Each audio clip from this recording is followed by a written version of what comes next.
Good morning, everybody. Welcome to today's 1 million by 1 million strategy roundtable for entrepreneurs. This is part of the 1Mby1M Global Virtual Accelerator. Our mission is to help 1 million entrepreneurs reach $1 million and beyond in annual revenue. In support of that mission, we've been doing these free mentoring roundtables since 2008. So this is the 716th roundtable. Hundreds of thousands of people have participated over the years. We recently released My Digital Mind, an AI mentor for startups that's trained on all my mentoring sessions, writings, blogs, books, and so on, speeches. And it's actually working quite well. So I strongly recommend you try it. It's, you get 3 messages for free, and then it's just $30 a month for unlimited, AI mentoring.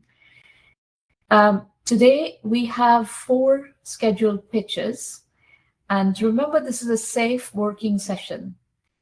I have no other agenda besides helping you accelerate your journey. So I'll give you candid feedback.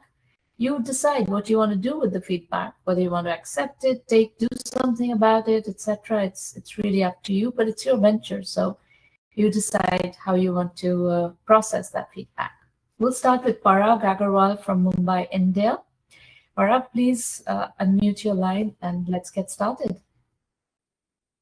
Great. Thank you so much for the opportunity, Sarwana. My name is Parag. I'm based out of Mumbai. I'm the co-founder and CEO of UniversityTech.io. And we started this venture about 2 years ago. And our product went live a few months ago, the latest product that we have. So next slide, please. So the problem we're trying to solve is actually very straightforward. There's a lot of research happening in universities globally. And although we've heard of some success stories of, university research becoming world-class products, the sad truth is, most of the university research ends up just sitting on the shelf. It does not see light of the day. And that's a lot of waste of taxpayer money. And also, a lot of expectations are put on, academic researchers. They do a lot of original long-term research in deep tech, but unfortunately, it does not get commercialized. So we are looking at 3 main pillars for, solving how university IP is marketed, how it is discovered, and eventually commercialized. And I'll talk more about that in subsequent slides. So yeah, this is a screenshot of how our product looks like. Basically, it's a discovery and matchmaking platform to aggregate all research that's available for licensing globally in a standardized format, summarized in non-technical language, with application areas, USP, price, performance metrics, so that on the demand side or for industry or for investors looking to look at university research as an asset class, they are able to do an apples-to-apples comparison, easily find solutions that are relevant to their problem statement, and also then with a single click, contact the relevant decision maker at the university's tech transfer office. Next slide, please. So currently we are featured over, and this is a bit of weeks old, but we have now over 23,000 technologies, 30,000 plus inventors, all featured on a common platform. And one thing which is very interesting is, since we are based out of India, we are also aggregating research from this part of the world, which has not been done by the Western companies who have made an attempt at trying to organize the space. I have a question. When you say you are featuring 21,000 technologies from 31,000 investors, is it something that they have brought to you, or you have scraped the web? How? Yeah, we have scraped the web. Yeah. So in some cases, like in India, we have got some partnerships with some of the universities listed here. But So but in most cases, it's all scraped. Yeah. Okay. In terms of the pivot table of how this is organized sector-wise, most of it, almost half of it, is in healthcare and life sciences, followed by advanced materials, electronics, IoT, and so on. And this is, again, we don't have any bias towards any particular sector. This is just reflecting where all the university researchers are going. Yeah. And so in terms of our solutions, and how are we structuring our pricing? The business model is going to be a subscription-based model on the demand side, mainly. And we've gone live with our first AI Copilot, which is discovery, matchmaking, and messaging. But we're also building something called Blue Ocean, which will be looking at big data analytics around what is happening in the industry once we have aggregated both supply side and demand side. And that will allow you to look at white spaces of opportunities in this R&D space. Alongside our subscription plan, we also have a concierge service, because the reality of tech transfer is you can't just do this completely online. A lot of people need handholding. And our next slide will show that, our target audience is also the small to medium-sized businesses where, it's just not enough to find a match. You also need to do a lot more value-added work. So yeah, our USP in terms of a common value proposition is we are the fastest growing global coverage of IP available for licensing. And the way we do it is very intuitive, structured, and intuitive. Yeah. And our target audience, of course, large corporates where they want to see unmet problems early. They want to get into interesting research very early on. Small to medium-sized and family-owned business is a very, very large untapped market where they have the potential to in-license technology to continue the family business and to grow and diversify, but they don't have visibility into this asset class. And of course, academics and tech transfer offices, a lot of them are trying to be proactive. They also want to see what are the real industry problem statements. And right now, they don't have visibility into that beyond their immediate circle, right? So as a global platform now, they'll have a global audience of which companies are looking for problems. And they can be more proactive in reaching out as well. We have other stakeholders, but I'll not go into that. But basically, the entire R&D ecosystem eventually will be able to see this as a destination for them to find the right match in terms of the right IP and also in terms of the right stakeholder. Next slide, please. In terms of go-to-market, we've been very pragmatic. This is a very niche industry, especially this part of the world. There's a lot of capacity building required. So we're going through very trusted channel partners where either the relationship is already established, like banks, and banks are trying to differentiate themselves, right? A lot of banking is commoditized, but they have good insights into their customer base, and they know, they're trying to also help their clients grow. Industry trade associations are very obvious, but there's also a lot of government-funded tech transfer offices now that try to digitize. We have an offer from an Indian government tech transfer office that wants to build a similar platform, and we're trying to do this for them. But not as a completely white label, as a joint licensing product. Joint workshops with family MBA business schools also, because again, like I said, the next generation is very hungry. They're young and driven, but they need direction, like where to invest. So in India specifically, this is where our first phase is going to be in terms of demand side. Our target audience are any business above 10 crores, which is in US dollar terms about $1 million plus in turnover, and we have about 500,000 companies in India registered with this category. These are some of the case studies of successful matchmaking that's already happened on our platform, and this ranges all the way from $1 billion, $30 billion plus conglomerate to even small to medium-sized businesses in nutraceuticals, in remote patient monitoring. And this has come from very early invite only. We had a very limited number of people sign up, but so it proved to us that even with a limited number of users and limited number of data, that there is enough density and quality to create those matches. And we think that once we scale up both sides, we'll be able to find more matches moving forward. Yeah. So these case studies, are they paid users? So currently, because obviously we're trying to establish our brand, so we are not charging anything on the demand side because we want user adoption and we want to build more case studies ourselves. Yeah.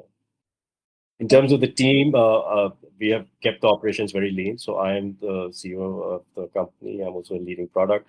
I have another co-founder who's handling commercial, and we have a tech lead. And we have outsourced some of our design.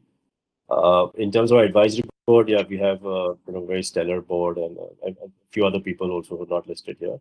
And all of them are very long-term folks who are advising, and there are some of them also investors in our business.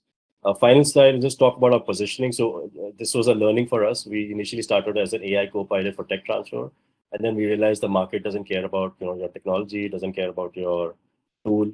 They want to know how are you helping them, and also this helps us in terms of education and capacity building. So we are, this is our new positioning where we're saying, look, what can you do with university IP? You can discover your next growth engine, process improvement, product diversification, and so on.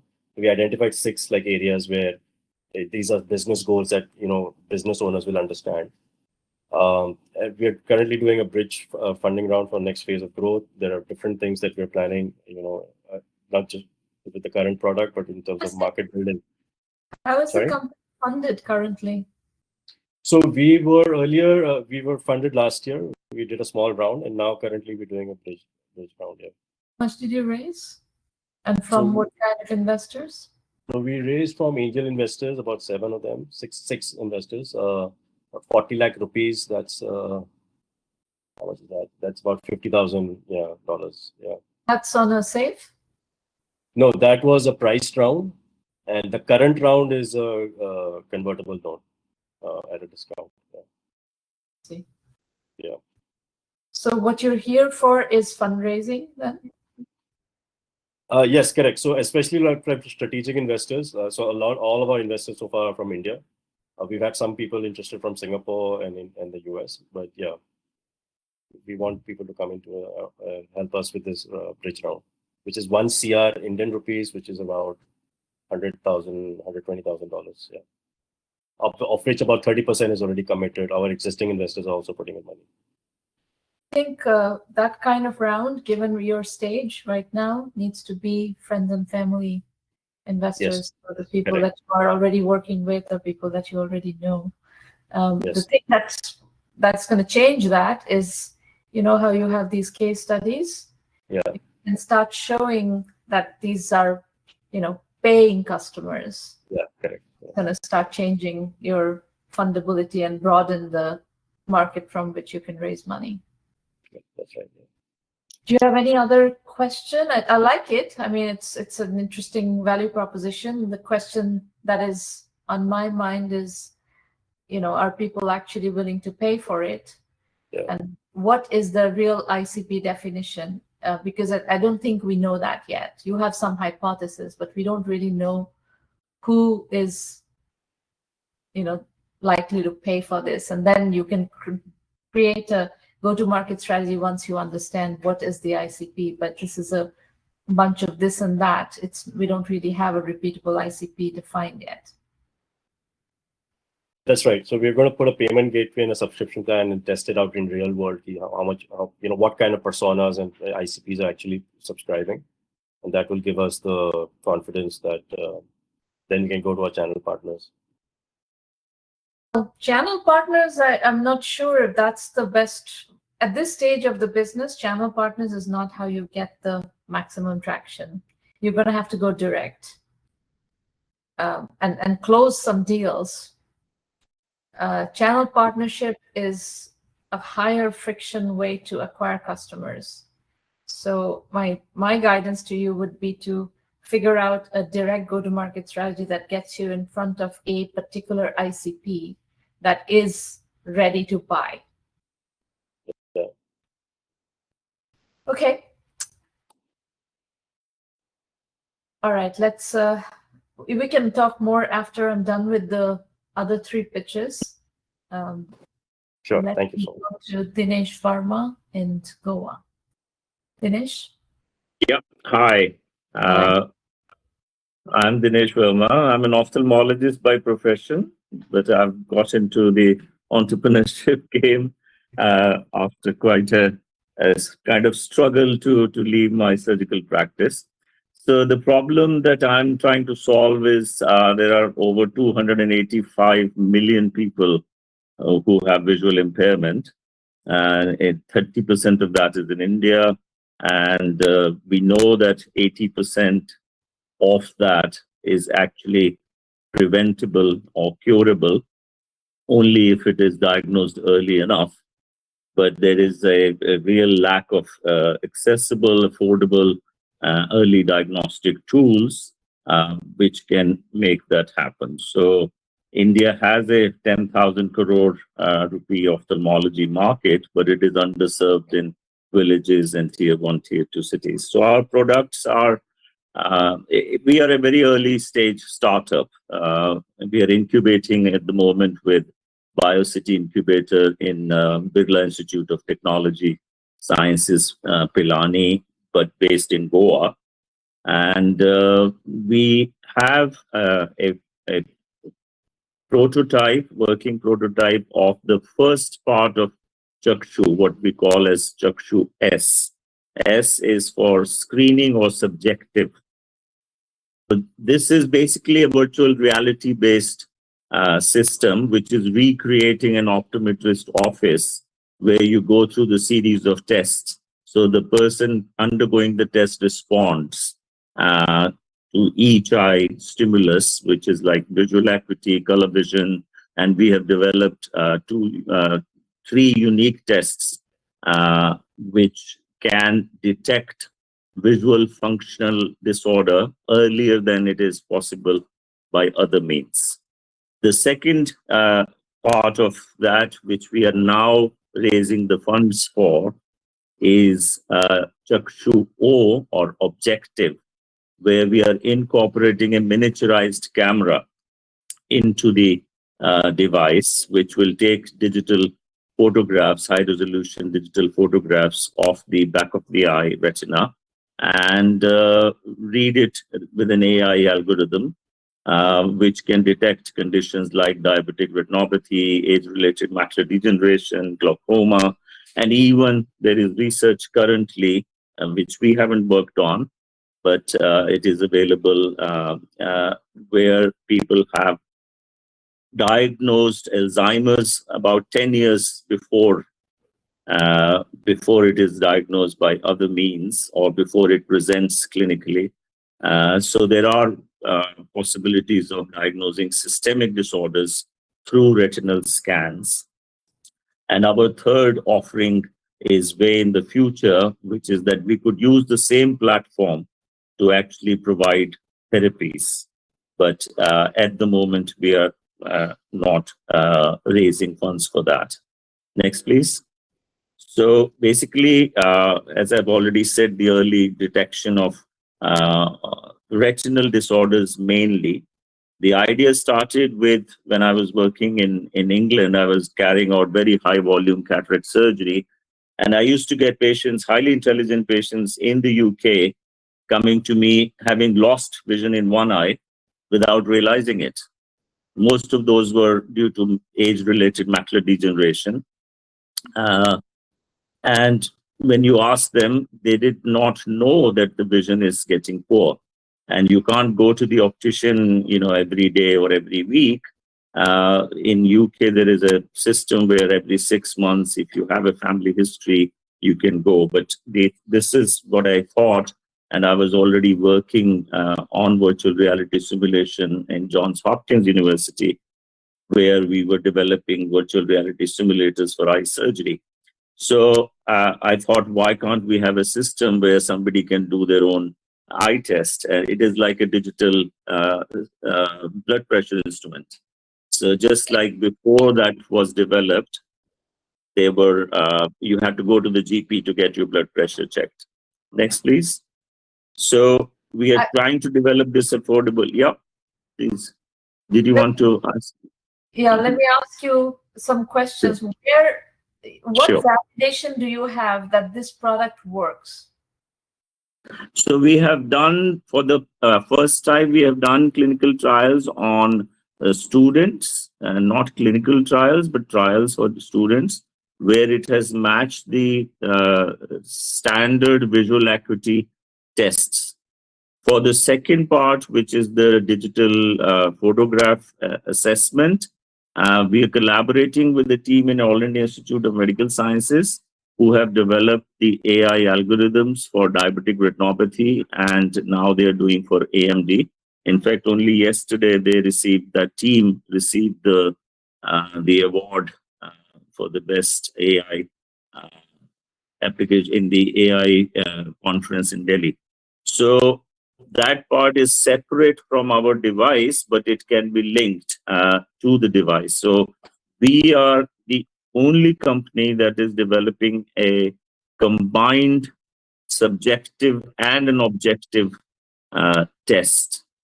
There are competitors in the market, two companies in India, Forus and Remedio, who are developing retinal cameras, which are also driven through AI, but they do not have a subjective component, while there is a company as LSR, which uses the platform of the virtual reality, but to carry out visual field test. which is only for one particular condition in the eye for glaucoma. So in a way, we are the only company that is combining both the technologies. And as I said, we have proof of concept for what's first part, but not for the second part with the device. Can you answer, who is the customer? Whom are you trying to sell this to? If I can go through the slides, I'll show you the what we plan. So this is just the market review, which next, please. Next. So in India, we're looking at business to government and business to business. So basically, it is a mass screening tool, which the health departments. So it is a low-touch device, low-tech. You don't need technician. You don't need an optician to use it. We feel that ASHA workers could take it. It is highly portable, inexpensive, and they can do the test in the primary care setting. Public health initiatives, state ministries, these are our targets. And then the hospitals and clinics, the tier 1, tier 2 cities, where they can carry out these screening programs and that way attract the patients onto their hospitals for the treatments. And coming to the international market, we are looking at self-screening at home. Next, please. So what's validation? Hang on. What validation done of these target clients? Is there anything that you have done where there is a customer that is willing to buy this and roll it out? Not direct validation, but we have been applying for government grants and we are successful. We received a BIREC grant where there was a team of government advisors and we developed the first part of the prototype. Recently, we also made presentations to the Goa government with as a screening tool, and we have received a grant which is just to be implemented in the next week or so. So that's the only validation that our concept was accepted as useful to the governments. But we have not done any actual trials. We are very early stage from that point of view. It's only proof of concept, and that also only for the first part of the device. And as I said, the second part, we have an AI algorithm, but it has not been tested on our device photographs. It has been tested on library photographs available. So any kind of fundraising, and this is true about all of you who are listening to this presentation, anyone who wants to raise money should keep in mind that investors want to see validation, customer validation. So you need to find one category of customers and start, interacting with them and trying to get that validation. Without that, it will be very difficult to raise any funding.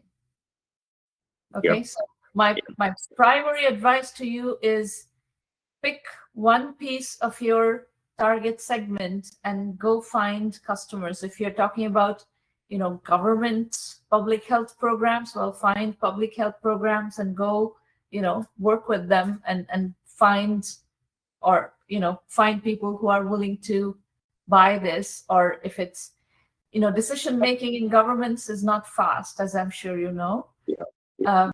So that's another thing, that investors are trying to build fast growth companies. So you are going to need to provide a path through which investors can see how you will go from $0 to $100 million in 5 to 7 years. Right now, because of AI, there is talk of going from $0 to $100 million in 3 years. I'm going to say that that's very aggressive, and companies that grow at that pace are absurdly highly valued.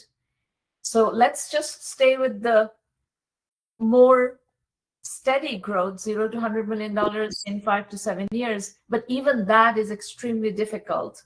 So you need to show a way you're going to build a fast growth company, and that's the only kind of company professional investors are interested in. I'm not talking about friends and family. I'm not talking about government. I'm talking about professional venture capital investors. So until then, until you get to that point, typically your option is friends and family, people who know you, want to support you, and so on. Yeah, So, absolutely right. So there are two kind of developments which have recently happened. There's a company called 1Mby1M based in Goa, which is also a doctor who started it. They are into molecular diagnostics, but they do mass screening in the villages, and they have government contracts for mass screening. And they are interested in our device as a collaborative venture. So we have made presentations to them. They have come and looked at the device, and we are hoping to sign up something with that. And the other one is another company which has also incubated at BITS Pilani as an incubator 3 years ago, and they are developing the kind of next stage of our device already, which is an OCT, optical coherent tomography, and they have been very successful in having a validated customer base. They have a revenue stream, and they are interested in our technology because we complement them. We are providing a very basic subjective test and a fundus photograph, retinal photograph, which can be analyzed by AI. So these two, we feel that we can kind of piggyback on them, in that sense, a kind of shortcut. But we are at a stage of negotiations that how do we do this collaboration. But you're absolutely right. We will have to find the customers to show that the revenue stream is there. But these two possible partners are our sort of plan to get to that level. there's an NGO in West Bengal in a district called Purulia, called Manritam. I've put the name of the NGO in the public chat. You can pick it up there. And they have an eye hospital, and they do a tremendous amount of eye surgery and eye care through that hospital. So people who are working in rural India and need equipment with which to scale their work may be actually a good target. So you can look at what they do and approach them and see if this is something that they would be interested in. Absolutely. Yeah. No, that is a great idea. We have approached a couple of other institutions like that. They already have their own kind of systems, or they have a arrangement with other companies which are developing for them. So this would be very useful. In fact, my co-founder comes from Bengal, so I'm going to ask him to look this up, and he can approach them and see what way we can do that. Thank you for that. You're welcome. All right, let me work with the others, and I will take more questions once I'm done with the other two presentations, okay? So line up your questions. We will come back to you after all 4 presentations are done. Thank you so much. Okay. You're welcome. Abhinay Reddy Bandela from the US. Where in the US are you, Abhinay? Hi, Samana. Good morning. I am from Plano, Texas. Oh, okay. All right. Yeah, Samana. At first, I would like to thank you for having me here to pitch about my startup. I am Abhinay Reddy. Before this startup, I have founded a startup back in India where I used to work with rural retailers on procurement and inventory.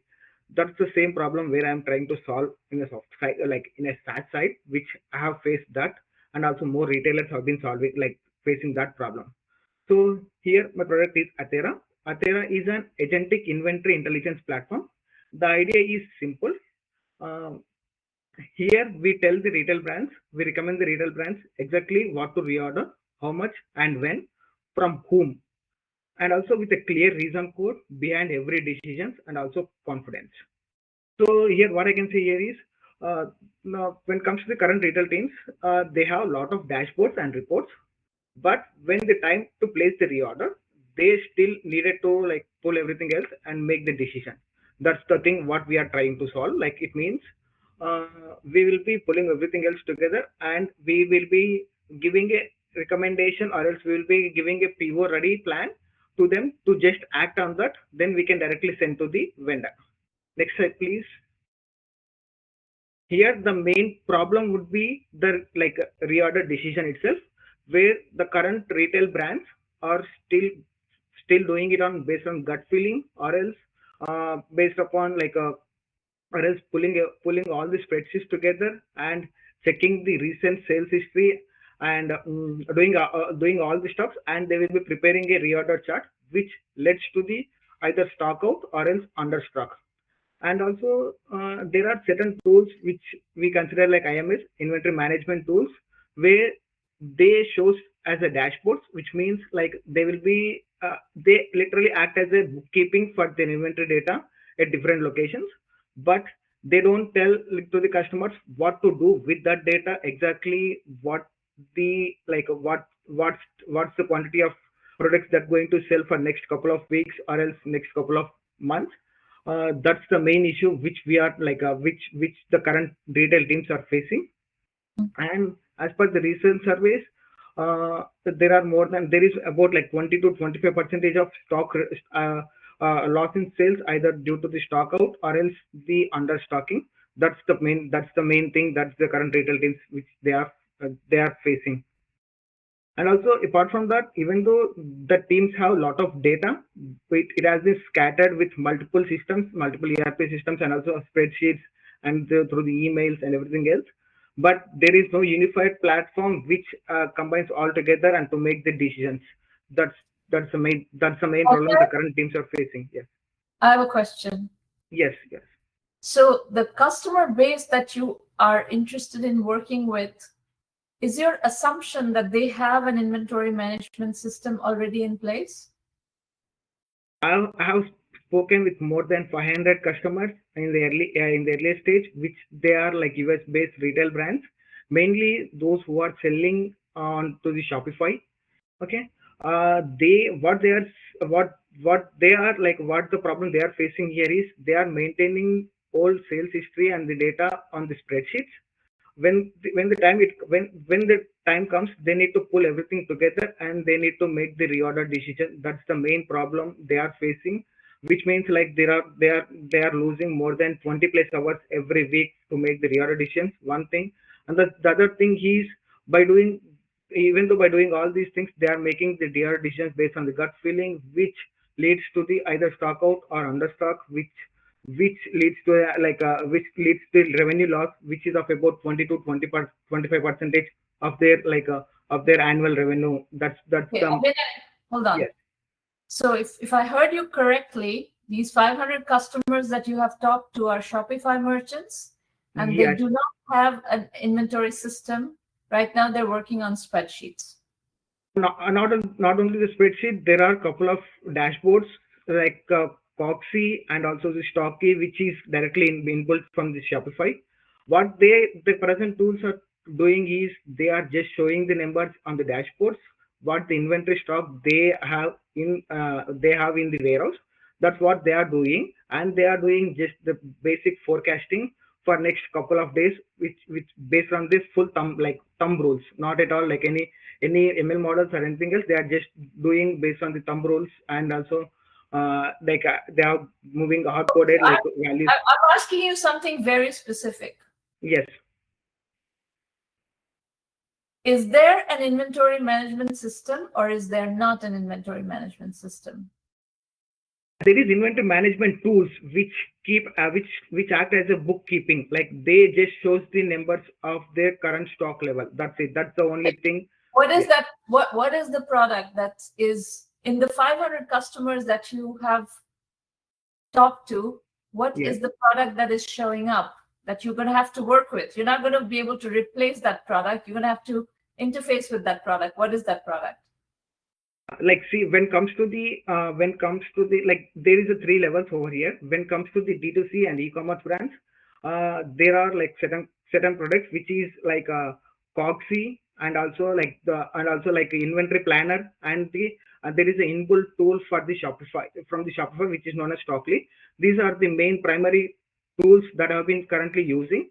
When it comes to the mid-sized brands, they are using NetSuite and also they are using SAP. but like we are not going to replace them. We act as a we act as a top layer. We act as a layer on top of the NetSuite and ERP, where we will be pulling the data and we will be doing the forecasting and we will be recommending them with the PO. And like and also like once the PO is ready, we will be just like we will be learning from the PO outcomes and we will be improving our efficiency.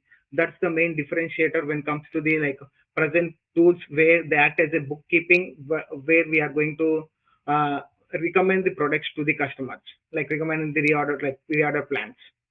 How what is the status of your product at the moment? Do you have a product ready? Yeah, like it's almost ready. I am planning to like make the MVP live by end of this month, and also like I have more than 50 customers in piloting it, where like I have showing the interest in piloting it. It's only at the Shopify level. In the earlier stages, like I am just willing to pilot with only the Shopify brands. So as I can say, like I have more than 50 brands, but in the first stage, as I'm planning to launch the product in a batch phase, like in the first stage, I have 30 customers who are already in pipeline for piloting my product from first week of March. What is your pricing hypothesis? When it comes to the pricing, I have also mentioned regarding those pricing, but when it comes to pricing, like as of now, like I'm placing a SaaS model, which is like a $299 per month for pricing. But like later on, like I will be implementing on usage basis, which is per SKU, per number of decisions, and the number of orders made on that decision. That's the pricing model in later on. But like as it's a piloting, like I'm just planning for a flat SaaS model, like as a flat pricing for the customers. Be careful about complicating your pricing. I think even at this point, the software industry still works most comfortably with a subscription model. So if you try to do a lot of usage model and stuff that people don't really understand what they're buying, how much they're spending, it's very difficult for them to budget and they don't necessarily like it. So I prefer that you just start working with these Shopify customers and sell them this $299 per month product and get a lot of those companies going with it. Yes, Avrana, but here my intention is like what I'm trying to say here is for Shopify brands, like I don't change as like I don't charge them as like on the usage model. But when later on, like my main intention is when later on I move to the SMBs, that's the way like where I need to like where I'm thinking acts as a like pricing model, like on the usage model works better over there. But for the Shopify brands and the small D2C brands, where I will be using flat pricing for them, but like for the mid-size brands, there I will be using I think that's the best approach for pricing for mid-size brands. Not necessarily, but why don't you first get this first phase of the business done, and then we'll see. Yeah. That's okay. Go ahead. Just get the Shopify business up and running, and significant number of customers, thousands of customers in Shopify, so that you have a business up and running, and that's to $299 per month is fine for that. So okay. Yes, the main intention here is the same thing, like to get as many as the Shopify brands in the list, like next couple of months. Then only like I need to add couple of features, because it's just the gateway to enter into this domain, like which is the like inventory intelligence. There are like couple of things when it comes to the procurement, and also when it comes to the vendor intelligence, vendor negotiations, which can goes on, but like it's later. But I need to show proof in this niche. Then it acts as a gateway for me to enter into the broad supply chain.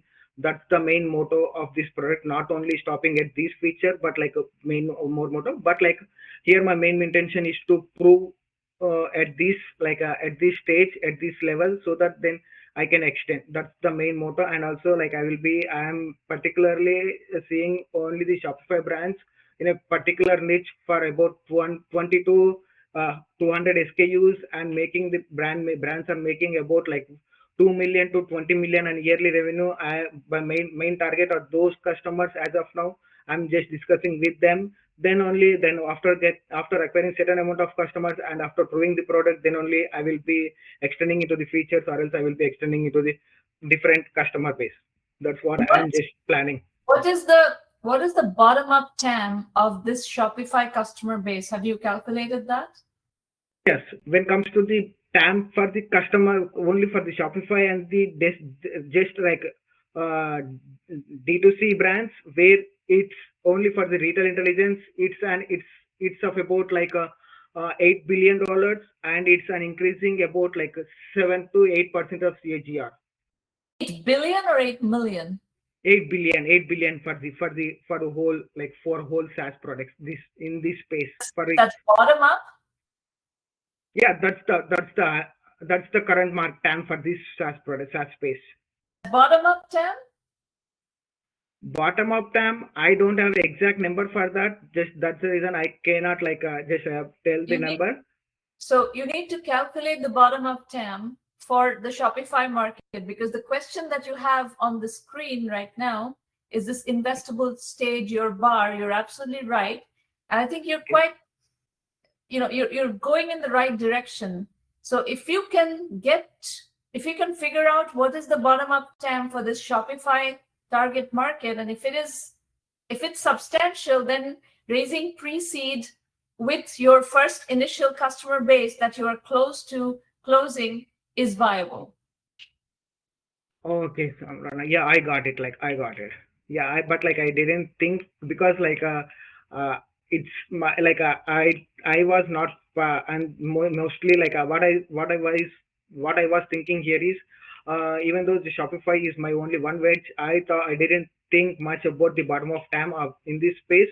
Yeah, I will work on that, and I will just keep that in mind, and for next time, I will be just providing those details also. But as of now, the SaaS, this whole SaaS TAM is about 8 billion, and also it's increasing, and about top-down TAM doesn't mean anything unless you can precisely, defensively explain what is the bottom-up TAM. Investors don't care about top-down TAM, and this is, again, I'm talking for all of you. If you're trying to raise money, you're going to have to get to very sharp, precise bottom-up TAM analysis.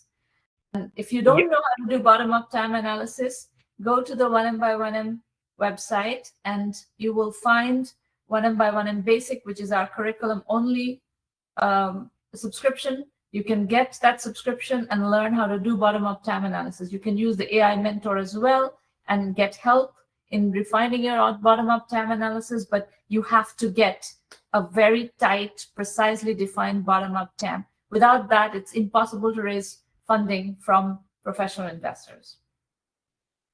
Got it. Yeah, let me answer your other two questions. Your second question is your ICP narrow enough? I think, as I said, if you can define the Shopify ICP really crisply, which I think you are starting to define, and if you can get that, if you can get a TAM analysis done on that, we can assess whether that's sufficient, with which you have other things that you can do. Obviously, there's, you want to go up market, you want to work with other products, you want to, right now it's Shopify and the Shopify ecosystem, but there are other products, including SAP and including various other products, BigCommerce and so on. So you will eventually work with all of them, but if we can get a sense of what is the bottom-up TAM on the Shopify, narrow Shopify ICP, that's going to help tremendously. Because Shopify has a marketplace, right? Shopify has a app market. Multiple. That Yes. very helpful to sell into that ecosystem. It has more than active stores. It has more than 500K active stores. Right. Out of them, about 20% of stores, they don't need the backend operations. The only founders can deal. But more than 70% of the stores, they need the backend operations, which there will be having a dedicated team working on these operations, where I was tackling on that. I like it. I like that very much, that you are very narrowly focusing on the Shopify ecosystem. So let's flesh out the business plan on the Shopify ecosystem, and then we can make the decisions on what next based on that. Yeah, got it. And AI startup trap. These questions, can I ask these questions? Because when it comes to the startup trap, what I am thinking over here is, what I am doing here is fully agentic, which is not like a regular copilot or autopilot things, but it's like a copilot thing. It's fully AI trap. If I say them like when I try to pitch, saying them instead of dashboards, like it acts as a decision layer, they are assuming it as a like a AI. It acts as a like co-pilot for like it as a co-pilot for their operations. But my main intention here is not to act as a co-pilot, but the main intention here is to act as a decision layer, which means like there won't be in the later on, like it becomes an operator which executes along with intelligence. That's the main motto of the product. Like that's the differentiator. What I am trying to prove. We need to, craft a pitch that positions your company right. Okay. That's one of the things that you need to do to be able to articulate that clearly. That it's the decision agent. It's an AI decision agent for procurement. Okay, got it. Okay, all right. Yeah, got it. Yeah. Okay, Kaushik Kaja, you are up next. Okay. Thank you for having me here. I'll get started. So me and my co-founders are building Swivel. It's an AI-powered synthetic customer simulation platform specifically for subscription retention teams. So companies like Netflix, DoorDash, etc. Yeah. So the reason why we're building it is retention teams right now can't experiment fast enough. So what that means is enterprise customers are losing billions of dollars to churn. A lot of customers are canceling, and their retention teams know that customers are canceling. But the way to retain them is right now slow A/B tests, which are risky and don't scale. So if they want to test new strategies out, they usually have to test it out on new customers or current customers. And these tests are very risky because now we're testing a strategy out on real customers.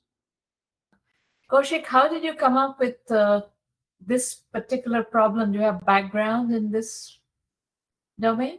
So no background, but me and my co-founders before were building something in the subscription marketplace. And then we had over 30 calls with different leaders, different companies in the subscription space. And then from those calls of trying to sell our previous product, we realized their biggest pain right now is this issue and not what we were building earlier. So we pivoted from that. Good. So you have customers in the loop who have identified this problem. And I'll kind of get into that a little later, but we're building directly with the enterprise customer right now. So I guess the overall platform, what it does is we build synthetic customers that think like your real ones. So we ingest companies' historical data to create AI-generated synthetic customer segments. And then their teams can simulate churn scenarios or save offers before they deploy anything.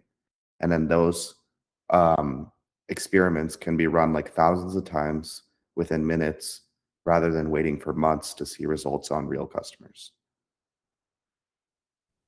And how the whole playbook of how it works is we ingest the data first, we connect directly into their data warehouses like AWS, then we build synthetic customer segments using ML models, and then we simulate a bunch of scenarios using LLMs and then validate using ML models trained on their data, and then deploy these playbooks. And the playbooks are per customer, what's the best way to save them? So let's say you increase your price by $5 today, some portion of customers are going to cancel. And maybe the best way to save this customer is giving them a retention offer for 25% off for this month. Or is it adding a new TV show to your platform that will help save a large portion of your customers? So these are different playbooks that we generate by running thousands of scenarios for them and figuring out what customers want. This is a top-down TAM analysis. We still have to do a bottom-up because we don't know exactly our target ICP yet. We've been working with a few people, but top-down is useless. There's no point spending time on. Okay. And then currently, the reason why we think this will work is we're building with a major enterprise customer. We're under NDA with them, so we can't reveal who it is, but they're around like $13 billion in revenue a year. And we work with them weekly to iterate and build our model around it.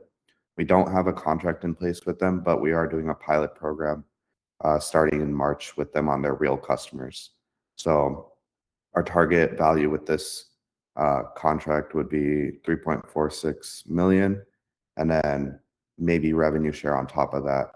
And we've done like 50 plus hours of customer research, and there's 2.8 million users that this company supports or does streaming for. Okay. And then the two paths to revenue is either a fixed subscription with these companies based on usage and seats, or profit share, which we would rather do because we're saving them revenues. Profit share, we're estimating around 25% of total revenue saved. And why we think we'll win, we split our competition up into two groups. So this new group of synthetic persona platforms is really emerging right now, and there's a lot of investment going into it. Three companies that stand out are Artificial Societies, Evidenza, and Synthetic Users. And all three of these companies are trying to do synthetic simulations for people.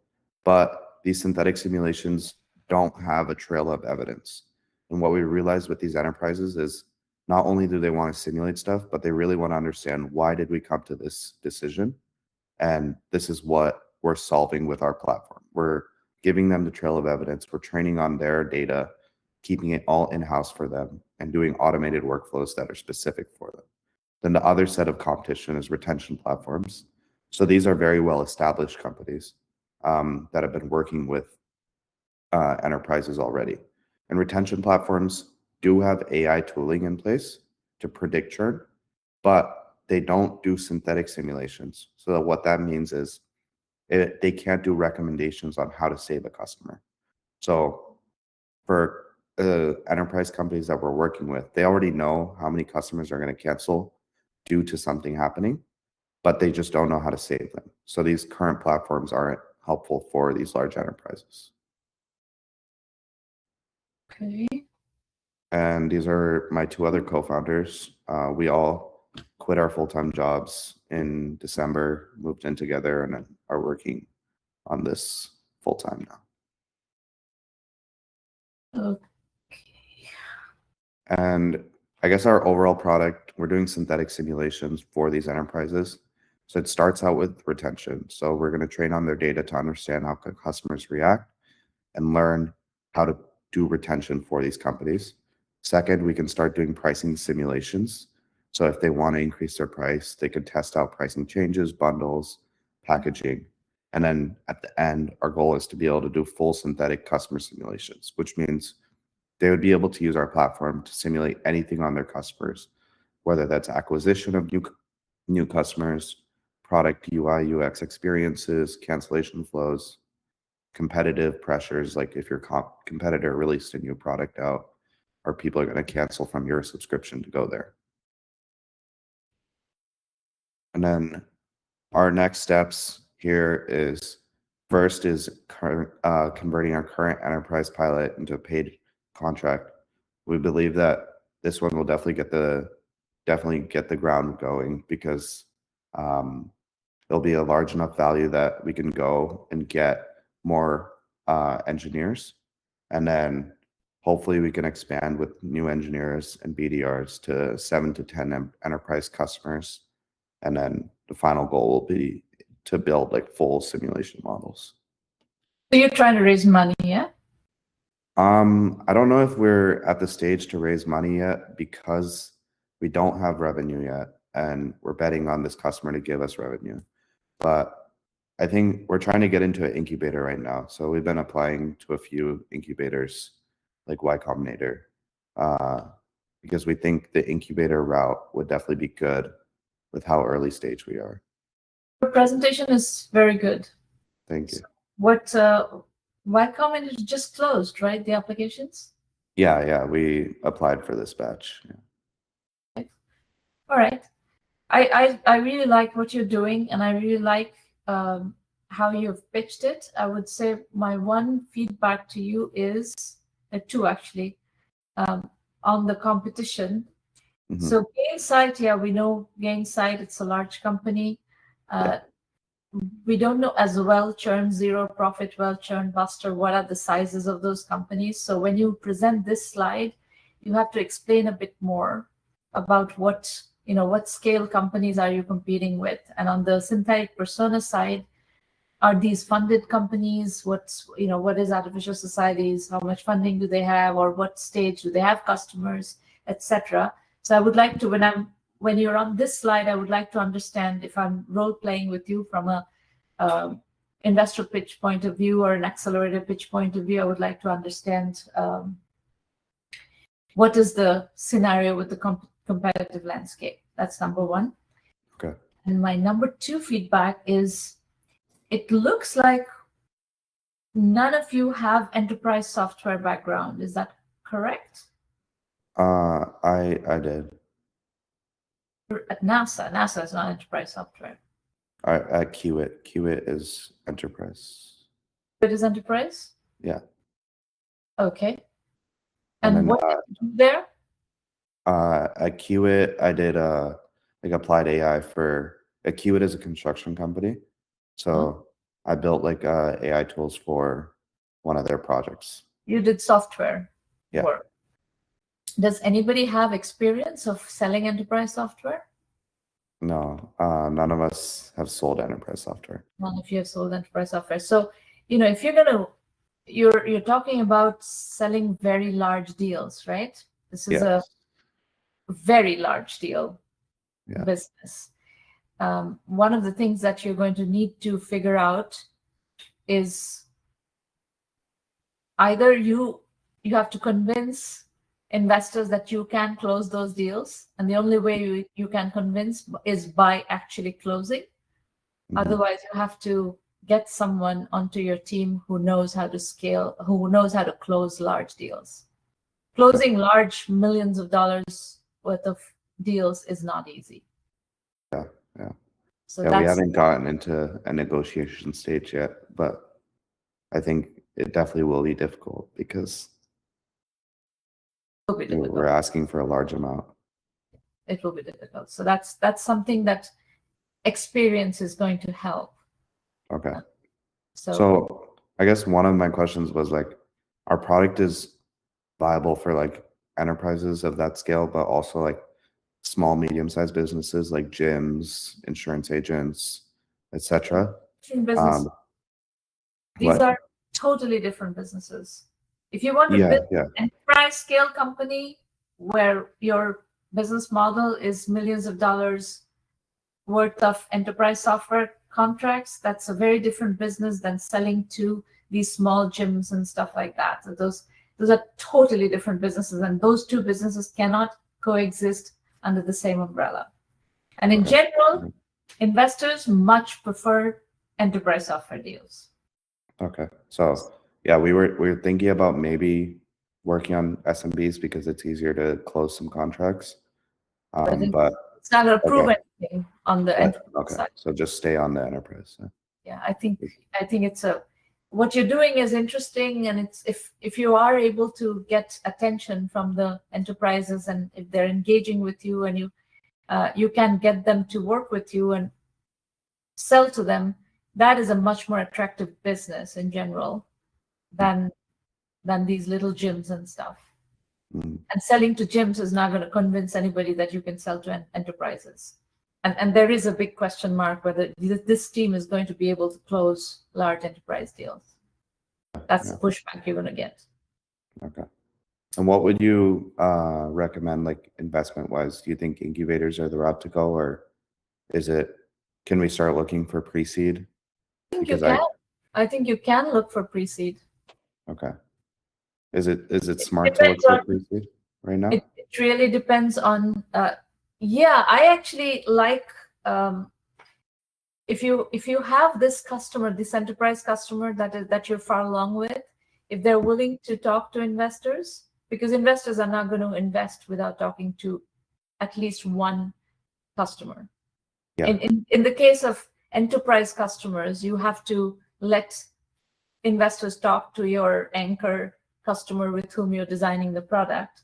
And before you put this customer in the investor due diligence loop, you have to negotiate pricing.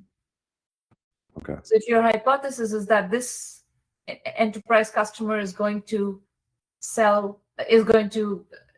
buy for $1 million deal, there has to be in the conversation that investors are going to have with this enterprise customer, that will have to be validated in due diligence. So if you think you can do that, then yes, we can raise pre-seed, because this is an AI venture. It is, large enterprise deals addressing a pain point that you have validated with 30 customers. So this is the kind of thing where pre-seed actually works. Pre-seed success rate is abysmal, right? It's 0.2% is the success rate on pre-seed fundraising. So 0.02% is the pre-seed fundraising success rate. But you do have the characteristics of something that could work in pre-seed fundraising. Not guarantee, obviously, with such low probabilities, there's never guarantee, but it could work. I think we would have to wait until we do the full pilot and we're able to prove our value to this customer. How long will it take to do the pilot? They want to do it for March Madness, which is like 2 weeks long in March. Okay, well, that's not very long. That's around the corner, really. Yeah. Very good. Very good work. Very good work. Yeah. Impressive. Okay, folks, I will spend 5 minutes explaining to you how to use 1Mby1M, and then I'll take more questions from any of you who want to ask, the people who have already pitched, people who are in the room listening. Anyone can ask questions. So as you know, 1Mby1M is a fully virtual accelerator, and there is no entry barrier. Anyone can join, anyone at any stage. There is nothing is too early for us. So if you're looking for guidance, looking for help, by all means use the program. And then it doesn't prevent you from joining equity accelerators that give you investment and so forth. Of course, we also do fundraising, so it's you can use 1Mby1M to prepare for all these follow-on events. The Digital Mind AI Mentor is something that is available for you 24/7, and you can subscribe to it independently, or it is available as part of 1Mby1M Basic and Premium as well. So all those are fine options. Premium is our full acceleration program. If you're looking for ongoing guidance like this in private roundtables, this is an example of the kind of roundtables we have on a weekly basis. You can access me on a weekly basis in those private roundtables. And this premium program is how we introduce you to investors. So I can introduce you to 30 investors like that, but I would have to gauge whether you're ready for that introduction or not. So in a lot of cases earlier today, I have said that you would be able to get to friends and family potentially, but not to professional investors. See, we work with professional investors and their bar is higher. So I have to make sure that you can actually convince these investors before sending you over there. Otherwise, you'll just get 30 rejections, and that's not helpful. Curriculum is accessible from Premium as well as Basic. Basic is our curriculum-only program, but it's curriculum and AI Mentor. So you can get access to the curriculum and AI Mentor through 1Mby1M Basic. So go to the website, look around, decide on how you want to work with 1Mby1M. We do have one-on-one consulting. Private consulting is much more expensive. Premium is $1,000 a year. Basic is $99 a month. One-on-one consulting is $1,000 an hour. So I'm not pushing you towards that at all.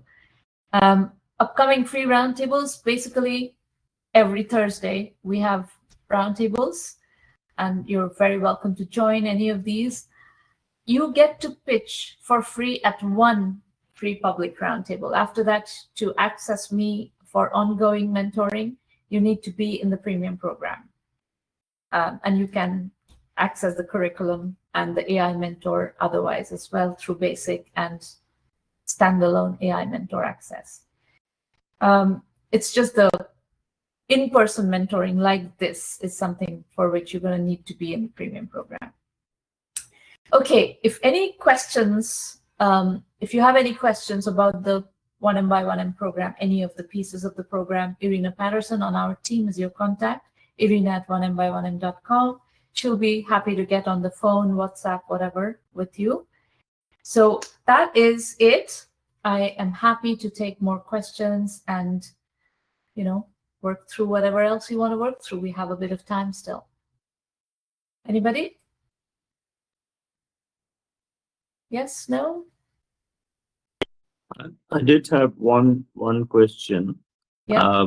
As I mentioned, we are looking at collaborating with another company, which is already generating revenues, well established in the field, but they have shown interest because we are like complementing what they're doing, and we could get them other customers who would then buy. So our device is more of a primary care screening tool. Their device is for the specialist sitting in a tertiary hospital.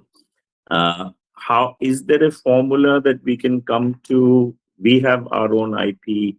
We don't have any revenues at the moment. We haven't validated our product, but they want to have a collaboration. How do you suggest we go about it? So if I were negotiating a deal like that, I would, from your point of view, I would want to see, you know, what portion of their existing customer base is willing to buy your product. Do you see that as a possibility where the customers that they already have in place are also likely to buy your product? Is that a possibility? Yes, that's very much possible. Yeah. So That's you one of our targets, because they sell to the hospitals, and so in that case, I would do a revenue share deal with them. And it can even be a 50-50 revenue share, because if they open doors to customers for you at this stage, that is immensely valuable. So if you can create like a joint venture whereby, you know, they sell your product and you sell your product and you do a revenue share, and that's what starts to get you validated and into the market. You can, I don't know how many customers they have, how many hospitals they're already in. Do you know how many hospitals they already have as customers? In India, they are in 6 major hospitals and about 15 smaller ones. So they already have a good customer base. And also in return, we can help them with getting into the UK and US market, where I have a wider network, having worked in both countries. So it's kind of a give and take, as I see it, to, you know, and that's why they're probably interested in.